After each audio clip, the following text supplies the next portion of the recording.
प्रेम सिर्फ पाने का नाम नहीं है। प्रेम त्याग है, प्रेम प्रतीक्षा है, और कभी कभी प्रेम एक लंबी गहरी खामोशी भी है। यह कहानी है उसी खामोशी की जो युगों तक गूंजती रही, राधा और कृष्ण की खामोशी। अध्याय 1, प्रतीक्षा के वर्ष। हमने राधा कृष्ण के प्रेम को सिर्फ सुना नहीं, हमने उसे वृंदावन की हर गलियों में जिया है। उनकी रासलीला देखी है, उनकी शरारतें सुनी है। पर क्या आपने कभी सोचा है कि जब कृष्ण वृंदावन को अलविदा कहकर हमेशा के लिए मथुरा चले गए, तब राधा का क्या हुआ?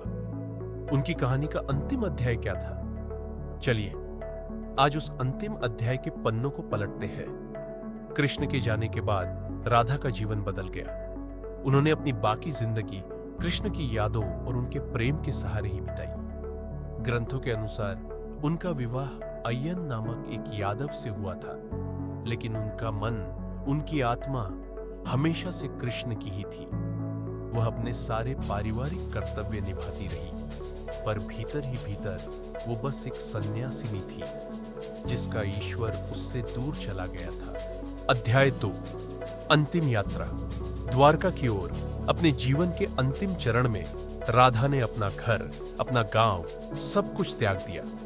वो पैदल ही हजारों मील की यात्रा के लिए प्रस्थान कर दी, अपने कृष्ण से अंतिम बार मिलने द्वारका की ओर। कई महीनों की कठिन यात्रा के बाद जब वो द्वारका के राजमहल पहुंची तो कृष्ण उन्हें देखते ही पहचान गए। बिना कुछ कहे, बिना कुछ पूछे, कृष्ण और राधा की आंखें मिली।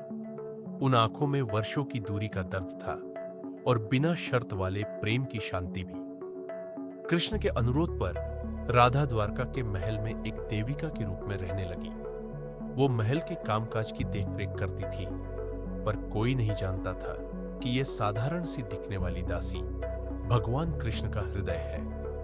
वह दूर से कृष्ण को देखती, उनकी दिनचर्या को निहारती, पर उन्होंने कभी अपने रिश्ते को जाहिर नहीं किया। प्रेम अब एक शांत मौन पूजा बन चुका था। अध्याय 3, अंतिम इच्छा।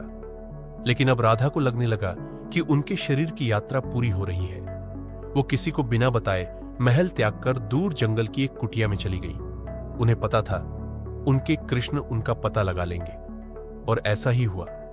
भगवान कृष्ण उनके पास पहुंचे, उनके अंतिम समय में उनके साथ। कृष्ण ने उनसे पूछा, राधे, बताओ तुम्हारी अंतिम इच्छा क्या है?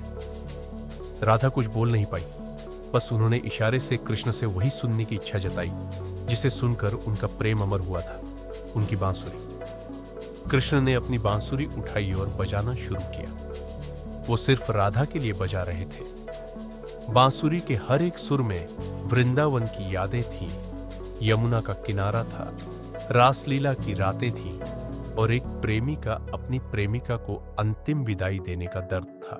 राधा ने अपने प्रियतम के संगीत को सुनते सुनते कृष्ण की गोद में सिर रखा, होठों पर हल्की सी मुस्कान और आंखों में प्रेम का सागर। धीरे धीरे उनकी सांसें थम गई, मानो पूरी सृष्टि उस क्षण ठहर गई हो।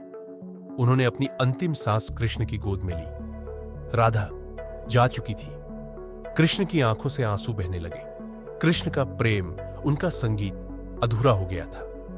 जिस राधा के लिए कृष्ण की बांसुरी में सुर थे, जब वही नहीं रही तो उस बांसुरी का क्या अर्थ? भगवान श्री कृष्ण ने अपनी वो दिव्य बांसुरी उठाई जिसे वो अपनी जान से भी ज्यादा प्रेम करते थे, और बांसुरी के टुकड़े करके हमेशा के लिए जंगल में फेंक दिया। उस दिन के बाद भगवान श्री कृष्ण ने अपने पूरे जीवन में कभी बांसुरी नहीं बजाई। उनका संगीत उनकी राधा के साथ ही हमेशा के लिए विदा हो गया था। समापन। राधा की मृत्यु नहीं हुई थी, वो अपने कृष्ण में ही विलीन हो गई थी।